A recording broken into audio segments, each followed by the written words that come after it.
All righty. Welcome. I am Heather Pierce Campbell, the legal website warrior. I'm an attorney and legal coach based here in Seattle, Washington, serving online information entrepreneurs throughout the US and the world. Welcome to another episode of Guts, Grit, and Great Business. I'm super excited to welcome back to the podcast, Erik Luhrs. Welcome, Erik. Oh, thank you. Thank you for having me back. Yeah, you're so welcome. Before I went live here just now, I was telling Erik that his first episode on the podcast is one of our most listened to episodes. So if you have not heard it yet, go back to episode number 3. It is called Unleashing the Dragon, Bringing Your Whole Self to Your Business. That was such a fun conversation, Erik, and I'm really excited to hear about how your work has evolved, your business has evolved. I know some of the language around like how you describe what you do has evolved. So for folks that don't know Erik, let me quickly introduce him. Erik Luhrs is the world's only psychocognitive peak performance coach and is the founder of Be Do Scale hybrid business and leadership coaching, the creator of the Guru's selling system, subconscious lead generation, persona positioning, the field work method, and that is spelled FEELD, and then work method, and the author of Be Do Sale. Through his work, Erik helps executives and leaders unleash the outrageous growth potential trapped within their business and themselves. He holds a bachelor's in communication and is a master practitioner of neuro-linguistic programming, a certified stage trainer and accelerated learning trainer, a certified personal fitness trainer. Okay, this I did not know, Erik. There's so much here. And he has studied Silva mind control, Reiki energy healing, 11 different martial arts systems. That I did know, I think, with multiple black belts, as well as meditation, spiritual alchemy, visualization, feng shui, and many other physical, mental, and spiritual improvement methodologies. He has worked with everyone from solopreneurs up to Fortune 500 companies like Credit Suisse, LG, Microsoft, McGraw-Hill, McDonald's, and Salesforce, and has helped clients create miracle outcomes like growing sales pipelines by 66x in just 8 weeks and creating 300% growth in a single quarter. Erik has been featured in Forbes, Entrepreneur, Inc., Chief Executive, Selling Power, and many more podcasts and publications. Erik, welcome. Super fun to reintroduce you to folks here on the podcast. Thank you. And now that we're out of time. Yeah. Right? What's your final point? How can everybody reach you, Erik? What would you like to say? It's great to be back. Always love chatting with you. Love your energy. I'm sure you've been on other podcasts, other people's podcasts, and they're just like, wah, wah. They're the adults from the Peanuts cartoon. Wah, wah, wah, wah. Wah, wah. Yeah, See, I think that's how most people feel about legal, right? So that's usually what I'm imagining in the audience when I'm talking about legal stuff is that little voice. No, but it's been a couple of years now since the launch of Guts Great Business, because that happened right after COVID started. So I think it's like perfect timing. A couple of years in, you're going to be well beyond the 100th episode, and I'd love for you to start by sharing some of the updates to your business and your work since the last time we connected. Sure. Yeah. So when we last connected, I'll admit for everybody, I think, and it was funny. I think COVID created a paradigm where a lot of people went through a soul search. What was funny was my soul search started 3 months before COVID. Oh gosh, you got an early start on it. Yeah, I was already in like a soul search situation. Even when we met, I was doing, I was calling it revenue kung fu at the time. And I had been kind of, because I've always seen things through for most of my life through the Eastern philosophy, having studied martial arts and whatever. And I was still very much about the business pieces and starting to get into the personal development piece. Mm. And then what occurred to me around that time, and started that, was the understanding that the clients that I've had miracle outcomes with, the clients who call me after 6 weeks and say, we literally had to stop marketing because we have more leads than we can handle. The clients who call me after 6 weeks. Stop what you're doing. Stop. Yeah. Stop. There's clients who call me up after 6 weeks and say, thanks for helping us with the marketing sequence. We're now going to be bought for 9 figures. Like, okay, what, as well as the ones you mentioned. What was the difference? Because I've had clients that, I did tons of work for. I mean, far more than the ones that were miracles in my mind. And they, some of them did, okay. Now to me, they'd be like, yeah, we did 2X or whatever. A lot of people are like, oh my God, 2X. Like, after you've done 300% growth in a quarter or 66X, it's kind of like 2X. It's like, really? Like what? Yeah, like, that's it? Okay, I don't know. But like, dude, you don't understand. My life is completely different. Okay. Yeah. Hi. But I said, and then I had ones when, who were like, just went completely, off the rails. And I said, okay, well, what was the difference in all of them? What was the ones that made the magic? And what I had realized was I had changed who they were being. I hadn't changed it. I had set up a space, an energy. I had allowed them basically to explore being a bigger version of themselves, a different version of themselves, the version closer to the version that they dream of being ultimately. Right. Version 2.0 or 3.0 or whatever that was for them. Or, going from 1.0 to 7.0, right. Some of them like that. And I was like, okay, great. And that was what I really wanted to get into. And I said, okay, I'm going to focus on that. And that was where Revenue Kung Fu had taken me. And yet, and this was the funny thing, it was like, I really liked Revenue Kung Fu and the construct I had there. And yet something always felt like it was missing from it. And so I went through 2020 and into the early part of 2021, still, with that mindset. And then as I was working with people like this, doing the Zoom calls and stuff, I kept getting stuff from over here. And I would get kind of a picture up here, and sometimes I'd just look off and I'd start saying words and statements and then questions. And I'd get feelings in my body, and then I'd talk to somebody else and it would be different. And then I talked to the same person like a week later, and kind of the same stuff would show up, and I was like, what am I, stoned? I've had like 2 puffs on a joint when I was 16. Intuitive downloads, right? Having marijuana flashbacks, 30 years later. So what I realized was I was picking up on their higher self. And I was like, okay, this is funky. And then I realized that I had been doing it all along, all over these years with all the other clients. But up until COVID, I'd always had a headset and I'd wandered around my house. Like on the phone? On the phone, yes. On the phone. Because remember, when COVID hit, was around the time that Zoom really started taking off. So I was like, for the first time, I was really forced to sit here and look at somebody for an extended period of time. And I was like, holy crap, I'm picking up on their higher self. And, this harkened back, I've told people this story. I think I even told you this story. When I was a little kid, I had psychic stuff going on, but completely different, wacko kind of stuff. Which stopped when I was about 5. And I had little schmitz and pieces along the way, but nothing ever big. But then I realized, man, this is, I guess, always been there. So I was like, okay, cool. I'm a psychic. And I fell in love with being a psychic. And I was like, I'm going to be a psychic. I'm going to psychically help your business.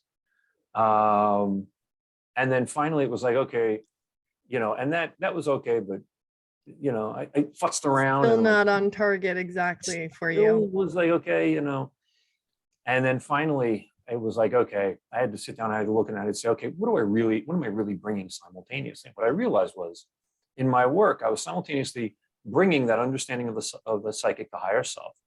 At the same time, I was bringing the NLP and, and whatever. I was bringing the ESP and the NLP. And at the same time, and then I was also because of all the work I'd done in meditation and everything, I was helping people I was starting to teach people how to go out into the field and how to work in the quantum field using just their feelings instead of the mind, instead of the brain, because the brain, this is what I was trying out a whole bunch of different systems. I kept, the brain keeps screwing up. The brain screws Visualization us and up meditation. every time. Yeah. I'm like, but there's people out there mastered this. And I was like, okay, now I finally figured it out, studying Abraham Hicks and Joe Dispenza and all these other people. And then the final piece was the different revenue generation systems I put together. I'm like, okay, I'm really attacking these things from 4 directions simultaneously. That's why I like my sessions with people are wild.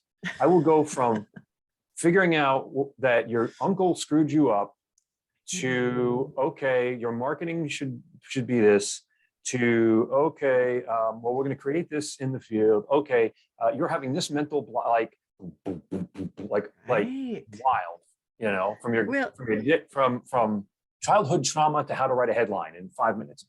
Well, the fascinating thing, right, is this feels all over the place, and yet I would say that I've had a recent, I mean, we all have our own, you could call it health journey, healing journey, right? Like whatever it is for people. And I'm just turning up my air conditioner. I'm right here. No worries, no worries. Air conditioning, yeah. Air conditioning, hot day. Right, so important. I'm sorry that you're turning it off.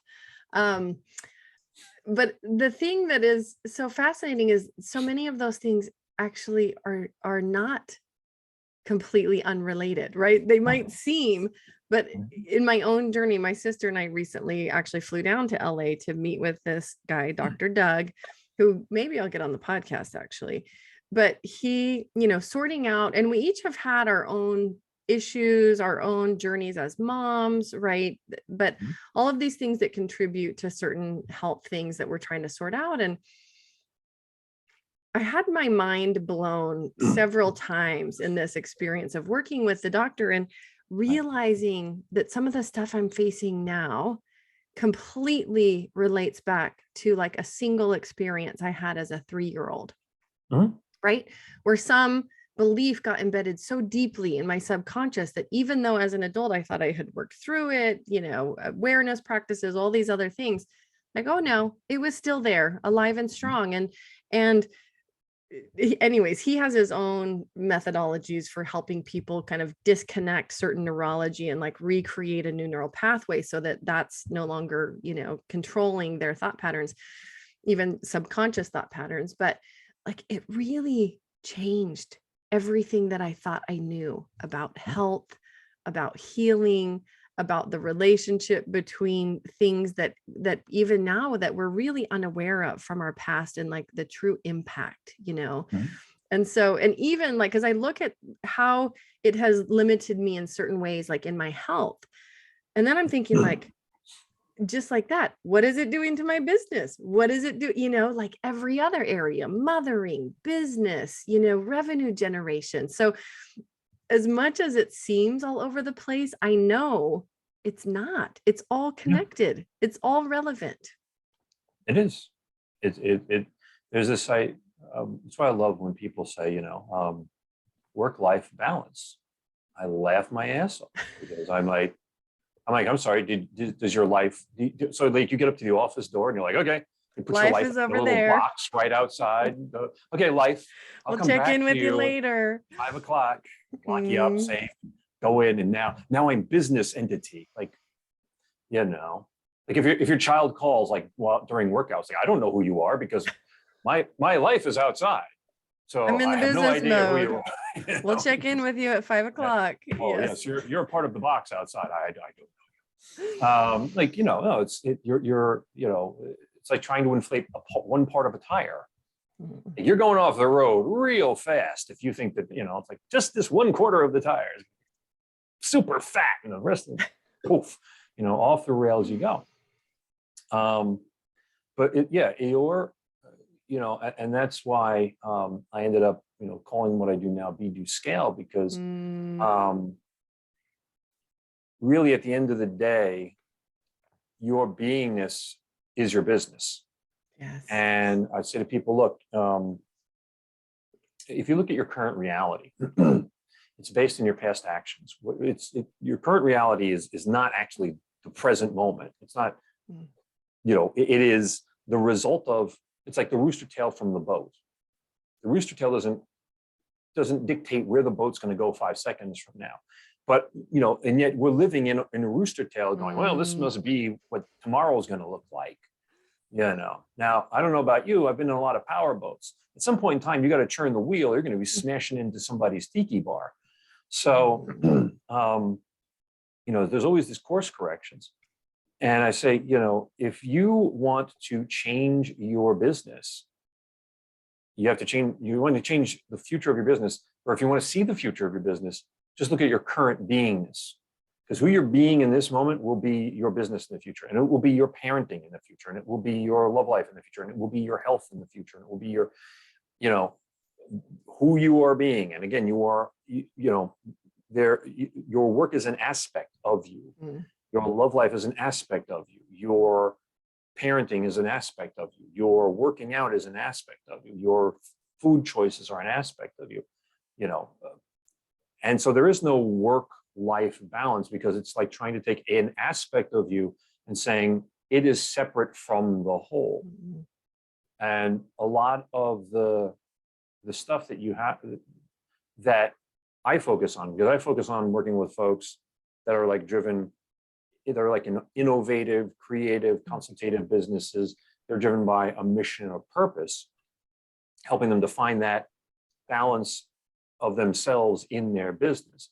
That's why I like people like, can you help big corporations? I'm like, can't really, because a lot of those people have already made the decision, for lack of a better term, to sell their soul. They're like, okay, I'm here being, for lack of a better term, a prostitute for the money. And I've made my deal with the devil, and I'm okay with that. I'm like, all right, if that's what you want to do, that's totally cool.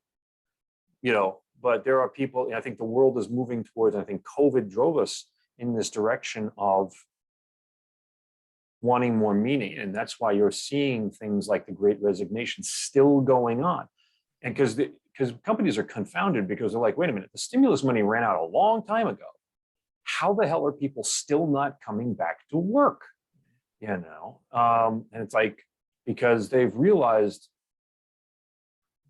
they could in some way, shape, or form be dead tomorrow. I think in COVID, we've all known, either directly or indirectly, somebody who died. And even though it might not have touched your family directly, it kind of created globally this sort of understanding or facing of mortality.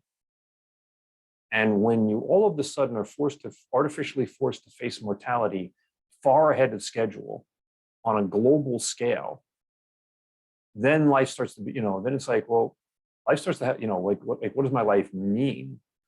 And money doesn't buy meaning. It doesn't buy happiness. It doesn't buy meaning. It pays bills. It'll buy a nice car, but that's what's happening, is you have a world filled with people who want meaning more than they want money at this point. Right. Well, I think they became aware of the true trade-off that we'll just call it the corporate world has been offering people for so long. Yeah. And it's just not something that a lot of people want to sign up for anymore. Yeah. Yeah. And they don't want to build it either. I've seen a proliferation of the people who are like talking more and more about helping others with freedom and purpose and meaning and vision and all that kind of stuff, and really and trying to even bring it into the corporate world, which good luck to them. Well, I look, because those people still kind of want it, but but they're still kind of have given up on it. Yes. They're like, well, I still want the $3 million salary and the meaning in my life, but I'll take the $3 million if I have to choose one or the other. It's like, because I do have 3 Ferraris, and they're not going to wash themselves every week. Right. So, but when I'm looking at what I do and why I'm doing what I do now, ultimately, I'm looking at, COVID, I mean, kind of woke things up, but I'm really just looking at the world overall. And we got a lot of issues going on here. And we're running blindly running forward into a future where I think everybody's looking for somebody else to solve the problems. And you've heard I forget how it goes, but it's the thing about, there was a problem and they said somebody will handle it. And somebody said anybody can handle it. And anybody said everybody can. And at the end, nobody handled it. Right. It's the tragedy of the commons. Yeah. Yeah. And so that's I think where we're kind of at. And so simultaneously, though, I believe that there are people out there who have ideas, who want to do these things, who want who can make great strides, but a lot of them are hidden, or they don't believe themselves, they don't have the money, or they don't have the whatever. And I want to help people throughout the world unleash their creativity, unleash their power, unleash all of that, because ultimately it's going to help everybody. But a lot of it is about beingness, because right now we have a society of people still conditioned, I have this skill set and blah blah blah. Right, they're a bunch of doers. They live in the doing. They live in the doing, and if we're going to continue and thrive, then our beingness has to expand. Everybody's beingness has to expand, and I believe that empowering. If I empower one person to empower two people, ultimately, we can save the world. So there you go, Mike. I love it. No, and it's quite the journey, and I think it's so relevant. It's so timely. It's absolutely on point for what people need.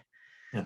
What do you think people still find the most challenging about the being side of the equation? Like when you're digging into that with somebody, how are you helping them to improve or to up level? Although I feel like that word is so overused, right? How are you helping them reimagine the next level of their being? Well, a great question. So the biggest challenge I think people have is first understanding what the hell that even means. They hear it and they say, okay, well, that sounds good. And then they hear the construct of be, do, have, and they're like, okay, so I have to be, bigger, I have to be more, I have to be, but what does that mean? Can I buy it, in a pizza box? I mean, like how do I get my hands on it? How do I do it tomorrow? How do and the funny thing is, like, how do I do it? And I go, no, you jumped to step 2 of the equation. You got to go back. And that pisses them off even more.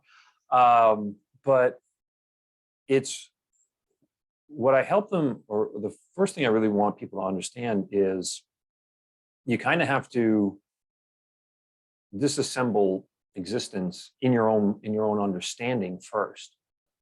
I remember one of the constructs I learned years ago, that it was hard when you first hear it, but you ultimately get it, is that nothing has any meaning. And we like to go around life, and I think the biggest problem, one of the biggest issues the world has is people have different meanings for the same thing.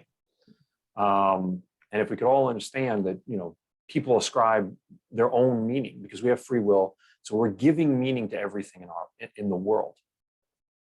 So then we choose what's important to us. We choose what is meaningful and what's not meaningful, et cetera, et cetera. And beingness then is a choice.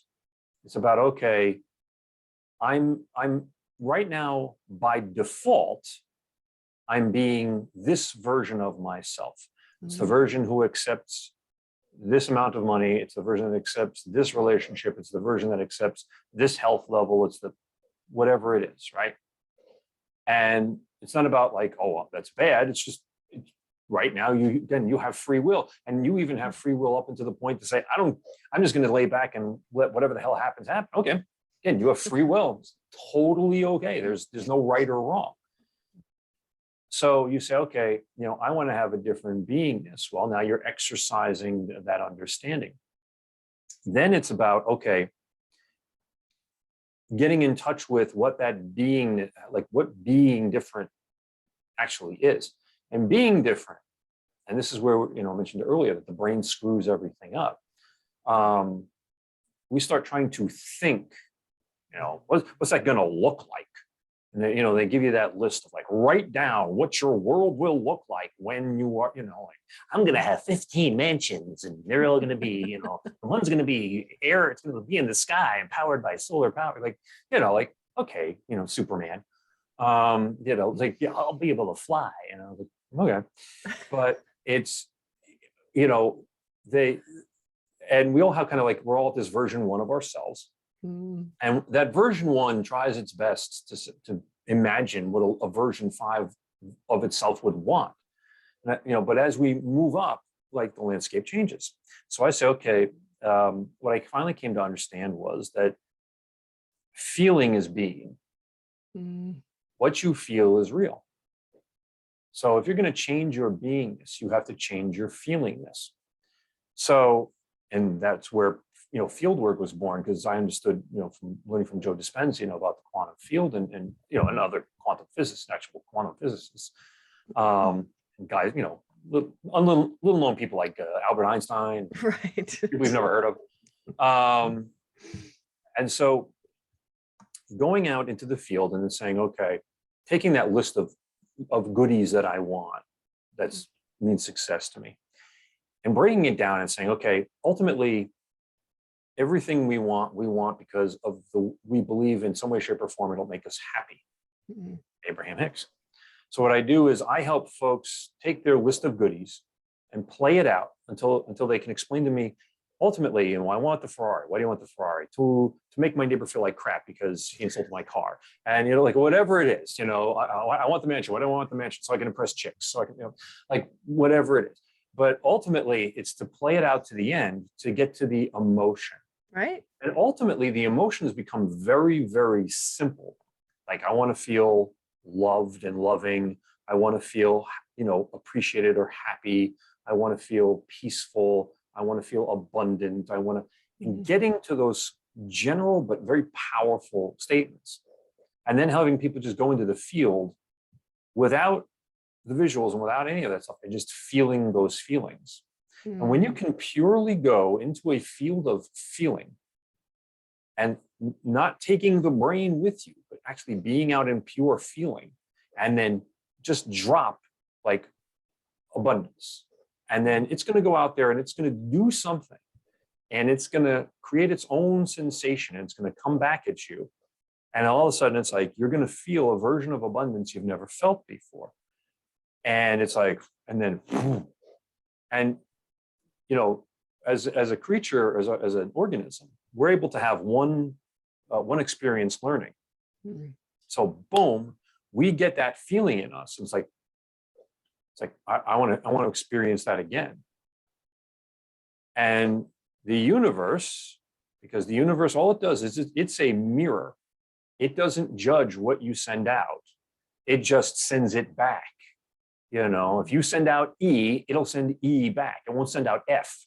It won't think, oh, he wants to hear what comes after F. No, it's just E, E, E, E, E, E. I'm waiting for you to change it. Oh, E, E, E, E, E. So when you send out that energy, like wow, that was abundance. And it comes, and then you sent it out, and then all of a sudden, like little serendipities, opportunities, and synchronicities start popping up. Why? Because it's sending it back, and it's sending the opportunity for you to have more and more of it. And ultimately, when you change how you're feeling, you're changing who you're being, and you're changing what's happening. And all of a sudden, you realize that you move from the rooster tail to the bow of the ship. It's so what comes to mind when you describe this whole process and relating it to feeling, because you're absolutely right. Like when we're looking for an end result, it's because of the way we think it's going to make us feel, right? And the irony, like getting the brain back involved, all the trouble the brain causes. So even in this recent experience that I talked about, like flying down to LA to see this particular doctor, and his whole deal, he calls it cell to soul healing, soul to cell, but it's this whole mind body connection piece, right? That a lot of traditional medicine gets wrong. And so in recent years, I've had like repeat cellulitis infections from bug bites, right? So like a spider bite, mosquito bite. Cellulitis, for anybody listening, is like a bacterial infection you get under your skin layer. Anyways, it's a real hassle, right? It's been like a major bummer, especially as somebody who loves being outside and being out of doors. Well, he did this work with me, and what we realized at the end of this session, just around bug bites and cellulitis, because we were trying to figure out the root cause of this like repeat cellulitis. And I'd had an active infection on my foot, and I was trying really hard not to go in and get antibiotics to just kill everything, right? And so in a single session, but he does this work. The first thing he said was loss of enjoyment. He has this whole process he goes to figure out what is the feeling that was happening in your body that related to the original source of trauma. Because his whole approach is that everything starts with the interpretation of a trauma, some belief that gets embedded in the body. In this particular story, I was 5. I'd gone horse riding with my grandparents, and I was wearing shorts and t-shirts, and this was in short and t-shirt. This was in Eastern Oregon. I got eaten alive by mosquitoes. This is where my inflammation to bug bites my entire life originated, right? And it was so fascinating. In one session, he said loss of enjoyment. And I told him the story of what happened when I was 5. He's like, oh, there it was. You were enjoying yourself. You were with family, grandparents. You went to do this horse ride. And then suddenly it was not fun anymore. Like I spiked a major fever. I almost ended up in the hospital. But ever since then, what happens is my body, for any bug bite, right, goes to the original interpretation, including that feeling, and basically recreates it. And this whole thing, it just kind of blew my mind, because in one session, first of all, I'd been fighting this infection, doing my best with like high dose vitamin C, NAC, N-acetyl-L-cysteine, cod liver oil, like all the regular anti-inflammatories, just high doses of them, and essential oils. And I usually could turn those around, those infections myself. This one was not resolving. He did this one session, got to the root cause, had me do this pattern where he basically reconnected my sense of enjoyment, and did I can't even describe it. You'd have to see him working like in person with the body. Anyways, next day, and he just said, stop all this other stuff you're doing. You don't need to do that. Woke up the next morning, infection on my foot was totally gone. There you go. Right. And I was flabbergasted that my 5-year-old body embedded so deeply, like this connection between this feeling, loss of enjoyment, and this bug, that it has recreated itself. What is that? 40 years now. 40 years. I've had terrible, extreme reactions to bug bites, and it was totally over my body's interpretation of a feeling related to that trauma. So the only reason I share that story is to underscore the importance of the point that you've just made about feelings, and about how important they are to us, to our literal survival. They are. Right?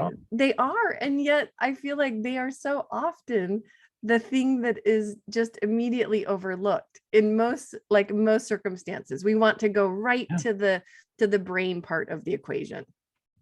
Well, yeah, I mean, we do. And yet it's funny. And the understanding of feeling it hides in plain sight, because it's kind of funny that feeling has no place in business. And yet, one of the primary things they teach you in Sales 101 is people buy based on feelings, and then justify later with logic. Exactly. It's like, but apparently feelings have no place in business. Except the primary place. You're trying to screw with people's heads and get their cash. Okay, I've got it now.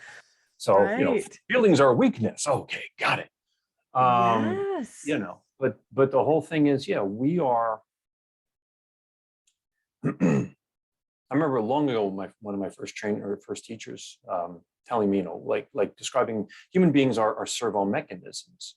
We are self-healing, but by the same token, like you said, it locks in. So, you had a reaction, your amygdala locked in what that meant. It figured out how to, the body response, and it will kick off that same response, decade after decade after decade. And but it is based on those feelings, like low level energy. And the way that, and I'm sure that, in his process, your Dr. Doug there, did it was by reconnecting you to higher energy. Because all that it really is there's really only two. People are like, here's this chart of 75 emotional states, from, depressed about to kill yourself up to, pure euphoria or transcendence and whatever. But really, there's only two energies. There's the energy of being as close to source as possible, and there's the energy of being of delusioning that you're as far from source as possible. So more slower, lower energy, more physical response, and higher energy response. Well, and another way, I think you're exactly right. And Right. the other way that I heard him describe that was in the lower levels, it's a fear-based energy, right? This is the fight or flight response. When you talk about the amygdala, like it is survival energy, Right. Or the upper level energies, which is totally creative source, is a love energy. You're either in a fear-based energy, right? Which is the lower Right. energy, or a creative, which, I think if you equate, creation and the source of all life and love is the same thing, it's another way to describe it. But I related so strongly to that. He's like, you've basically, because of I had several early childhood experiences, put your body into fight or flight mode for like 42 years now. I thought, oh, that is so one way to put it. Even though cognitively, I thought I had processed all that, right? I thought I had dealt with it. Still, Well, you had cognitively, you would be consciously. But the thing is, like, if everybody did what they knew was the right or a method that worked to achieve X, we'd all be billionaires flying around in 787s or whatever, well, and constantly like healing every ailment, right? Yeah. Because when you're in those higher energies, you're right. And that's what he said. You're either in fight or flight mode, or you're in healing mode. Those are the two modes that the physical body has: fight or flight or healing. That's it. Right. Yeah. Like I do energy, I do some energy healing work on myself and with other folks. And I always say, but it's not me bringing my energy. Like I'm not a battery that's going to plug into you. Right. It's really about, it's already coming to you. You're just counting on, you're listening to the brain tell you, to focus on what the amygdala tells you. And all I do is help you to reconnect to that energy that's all around you, to become more aware of it. And that's why, playing in the field and my work, field work and all the different aspects I work on people with it, the more and more you play in the field, the more like just magical crap happens. Magical crap. That's a technical term. Look it up. It's a technical term. I spent 7 years in college learning magical crap. But but the thing is that, if we bring it to attraction, we're always attracting. People are like, I tried law of attraction. It didn't work. No, it's actually working. It's happening right now. Try going like this. Did breathing stop working? It's just because you're not consciously aware of it doesn't mean it's not happening. So we're either attracting from that lower energy or attracting from the higher energy. All you've got to do is get back in touch with, remember in a feeling way, because this is all feeling, like the higher and higher energy. You think less, like the brain shuts down. The higher up you go into what I call the mind, which is like pure creation, pure, potentiality, etc. I believe, there's a difference between the brain and the mind. Right. Then you go into then you go down, and then you get into the analytical mind. At the bottom of that is your amygdala, the oldest part of the brain, which is kind of like causes lots of problems. Yeah, it's causes lots of, it's the toll keeper, because even when you're having a great thought from the top of your brain, by the time it gets to the toll plaza, it's like, we're just going to stick some junk in your trunk here and then send it down to the body filled with cortisone and adrenaline. Totally. And don't mind that, and send you into a panic attack for you don't even know why. On Sunday. It's so fun to have a human body, isn't it? Well, Yeah. it's so interesting because it's so interesting, and I think unfortunate that so early in life for so many of us, we get trained out of being. And even when you say the word being, like I think of us, like all of our physical bodies, like we are sensory feeling beings. Yeah. Right. And yet we're trained out of that very early in life. Yeah. This whole, problem with disassociation, and you read any of the books on trauma and how people can literally go numb in whole portions of their body because their brain is trying to save them. Right. But then their body parts stay numb even when they're no longer in the trauma. Yeah. It's, it's like we're so intimately connected to our bodies if we're left unencumbered, and then it kind of gets whipped out of us as we live a little life. So this journey back to ourselves that you're talking about is so important. Getting reconnected with who we truly are, which is feeling sensory beings. Yeah. Multidimensional. Yes. Like you said, when you're born, you've just come from source. And I call it source. People, all the people, Allah, God, whatever you want to call it. For those people out there who are like, this is all hocus pocus, I say, like I don't believe in psychic stuff, and or things I can't see. And yet I'm like, did you go to church on Sunday? Like, well, that's different. Like, it's all the same. It's all the same energy. So you come into this physical body, and people go like, they look at babies and they think babies are so cute, right? Because babies are going,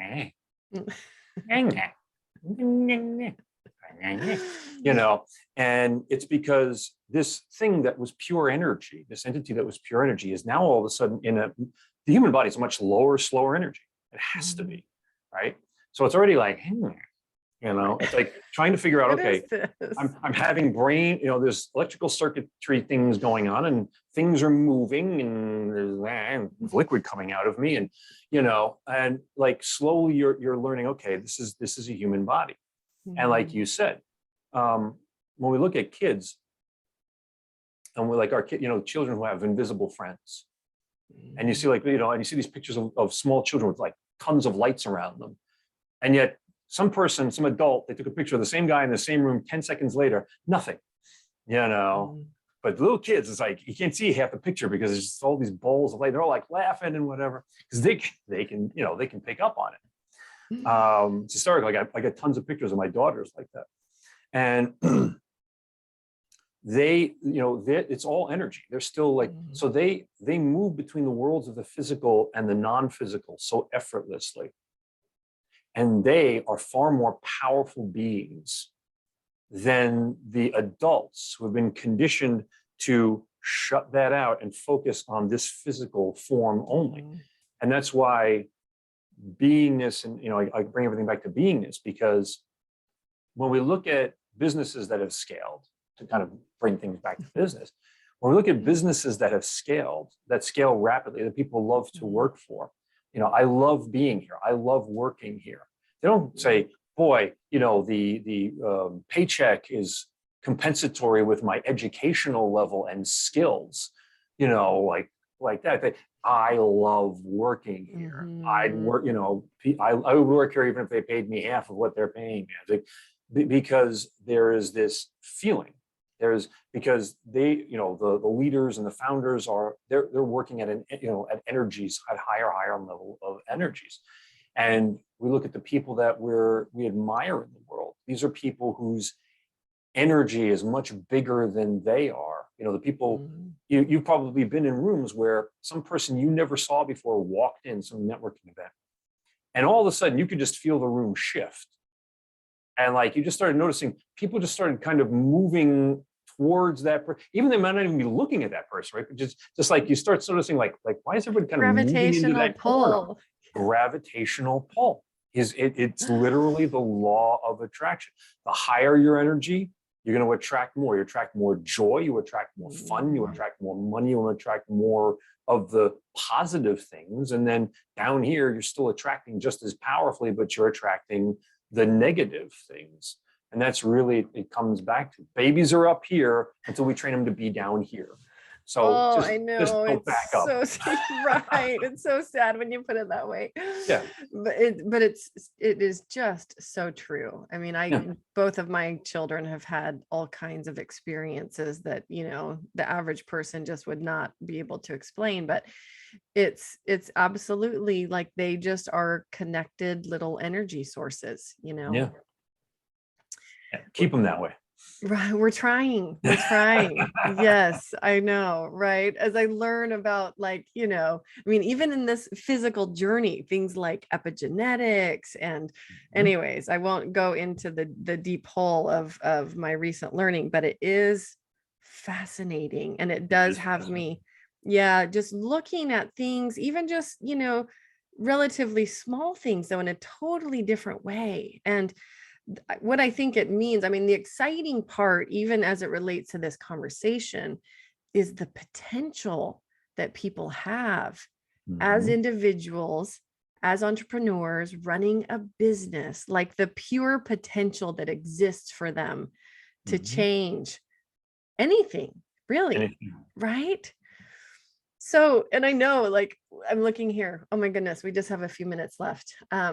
We may have to schedule a part 2 of this conversation, but what in your current version of your work now, what is it that you are really loving?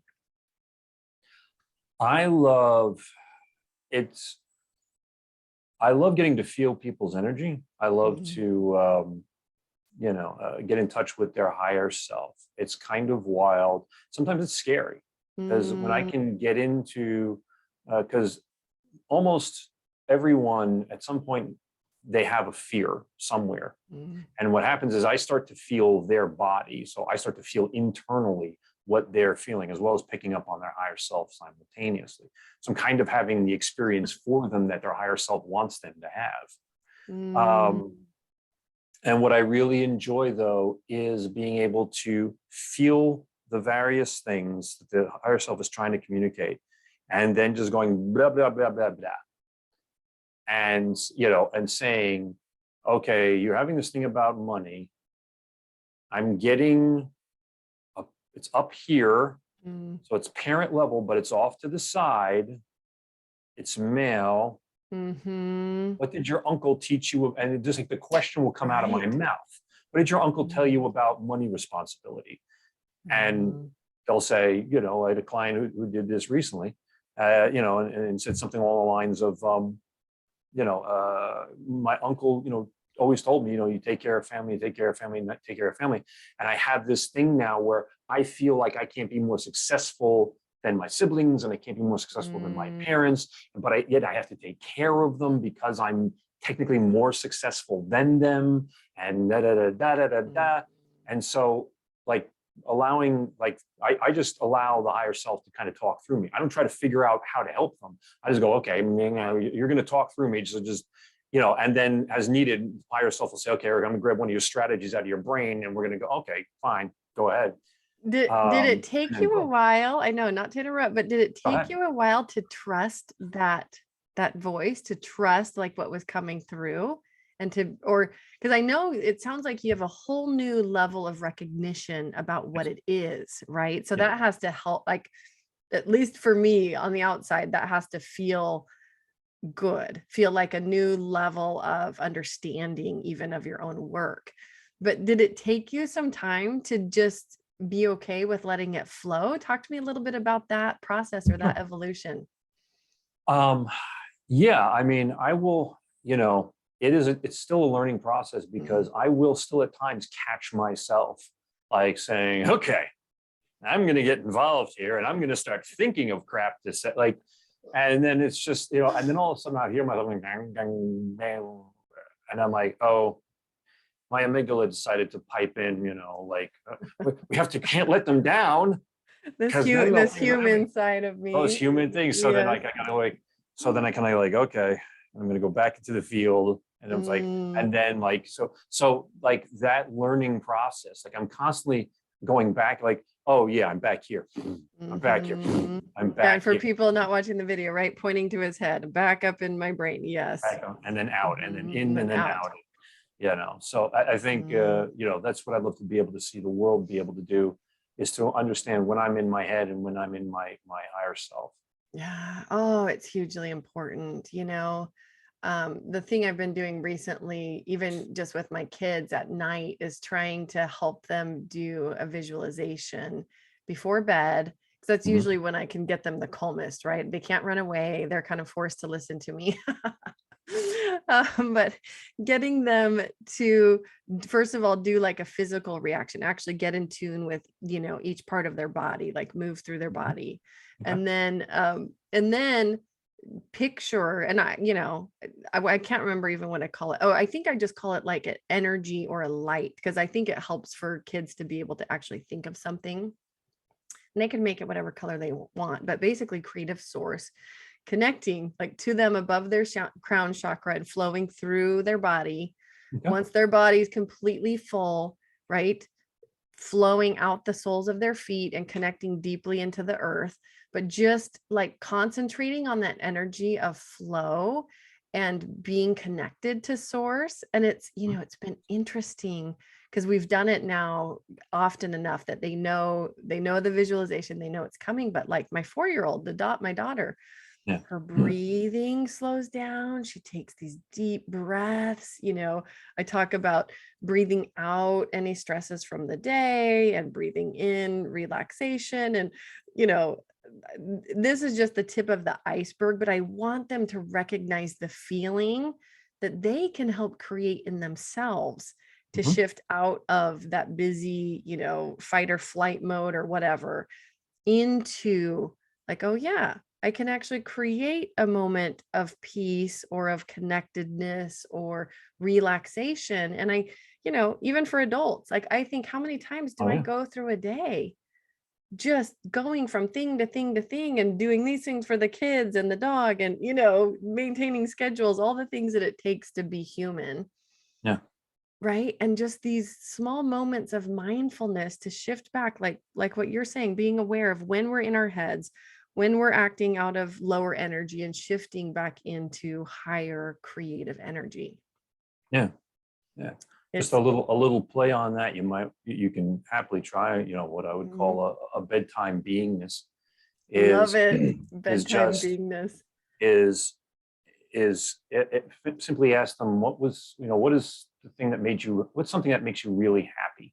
And then Mm, say, okay, now think about that. Now I want you to just let go of the thought, let go of the visual, and I want you mhm. to just feel the happy.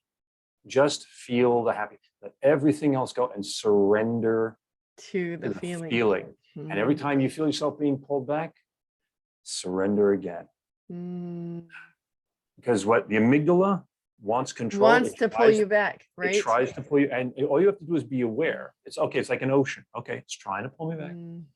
But eventually I'm just going to let myself be taken by the ocean. And eventually I get so far from shore that I'm in it. And like, so like, you know, Right. Oh, it's a great visual. Yeah, yeah, I can totally relate to that ocean pull, yeah. that ocean feeling. Oh, that's great. I love it.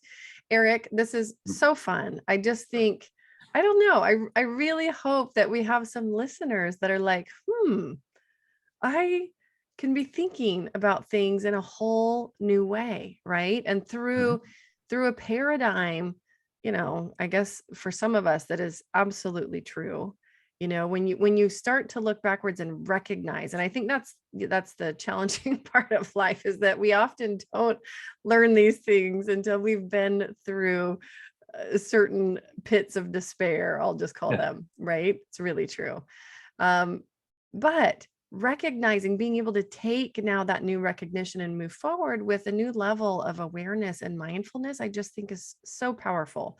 It is the start to something new. yeah, For definitely. folks, for folks that want to connect with you, where do you like to connect online?